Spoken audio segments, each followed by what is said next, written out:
ধরুন আপনার কাছে একটি মার্কশিট আছে এবং এখানে অনেকগুলা পরীক্ষার্থীর নাম্বার দেওয়া আছে। আপনি চাচ্ছেন যে পরীক্ষার্থীগুলা কোনো সাবজেক্টে 30-এর নিচে পেয়েছে সেগুলাকে রেড মার্ক করার জন্য। এখন কিভাবে, এবং এই রেড মার্কটি ডাইনামিক হবে, অর্থাৎ আমরা এখানে ভ্যালু চেঞ্জ করার সাথে সাথেই রেড মার্ক আসবে এবং ভ্যালু চেঞ্জ করার সাথে সাথে রেড মার্ক যাবে।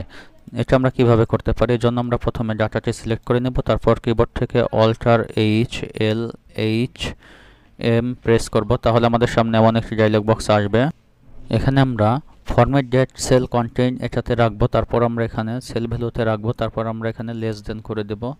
লেস দেন করে দেওয়ার পরে আমরা এখানে 33 লিখে দেব, যেহেতু আমাদের 33-এ পাস, তাই আমরা 33 করে দিচ্ছি। দেওয়ার পর আমরা এখানে ফরম্যাটে যাব, তারপর আমরা এখানে রেডটা সিলেক্ট করে দিব, তারপর আমরা এখানে ওকে প্রেস করে দিব, তারপর আবার ওকে করে দিব। তাহলে দেখুন আমাদের যে সাবজেক্টগুলোতে 33 নিচে পেয়েছে স্টুডেন্টরা, সেগুলো রেড মার্ক হয়ে গেছে। এখন যদি আমরা, যেমন এখানে আমরা 78 পেয়েছি একটা নাম্বার, আমরা এটাতে যদি 30 করে দেই তাহলে এটা রেড মার্ক হয়ে যাবে।